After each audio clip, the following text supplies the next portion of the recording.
and welcome to Catholic Current, where we give you an update on events affecting the Church in the United States. From Washington, D.C., I'm Mara Moser. For over 100 years, Catholic Charities USA has worked to help people in need, regardless of their faith.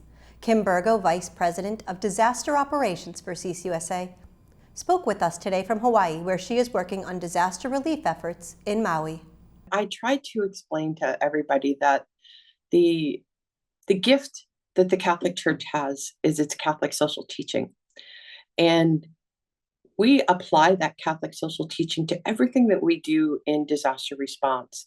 So while some other organizations have a mission and a goal of placing people back to a level where they were prior to the storm, Catholic Charities takes into account the dignity of the human person and the idea that the family is in charge of their response.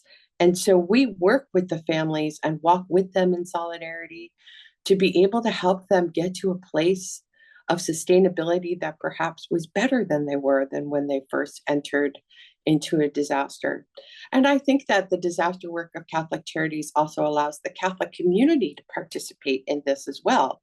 You know, certainly allowing folks to really engage their faith and to really put it into practice. This is real live opportunity that happens here. And I don't think that happens a lot in other organizations. Pope Francis concluded this week an historic visit to Mongolia, where he met with the country's small Catholic community. Before he returned to Rome, he spoke with charity workers.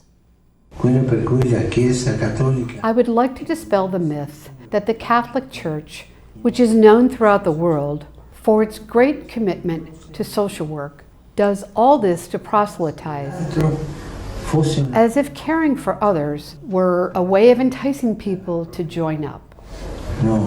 No. The Church doesn't go forward by proselytism, but by attraction.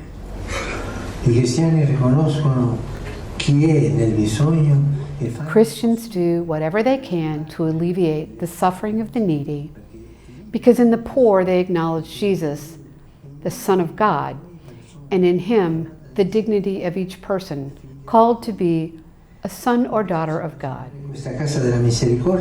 I would like to envision this House of Mercy as a place where people of different creeds and non-believers as well can join efforts with local Catholics in order to offer compassionate assistance to our many brothers and sisters in the one human family.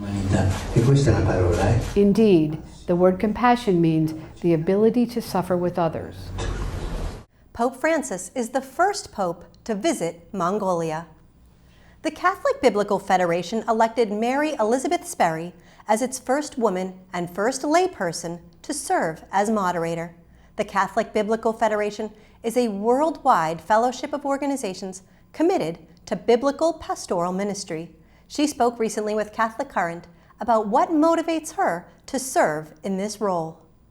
One of the things that I've always loved about being Catholic is that we're the church of both and, not either or. Faith and reason, scripture and tradition, word and sacrament. And this allows us to elevate this moment of encounter with Christ that we have in scripture. And when we encounter Christ in scripture, it opens our eyes to see Him in the sacraments, in creation, and most especially in our brothers and sisters. And it allows us to be church and to accompany people into that encounter with Christ that's at the heart of everything we do. Thanks for joining us for this edition of Catholic Current. You can find out more about any of this week's topics by visiting us online at usccb.org or follow us on social media at USCCB. I'm Mara Moser. See you next week.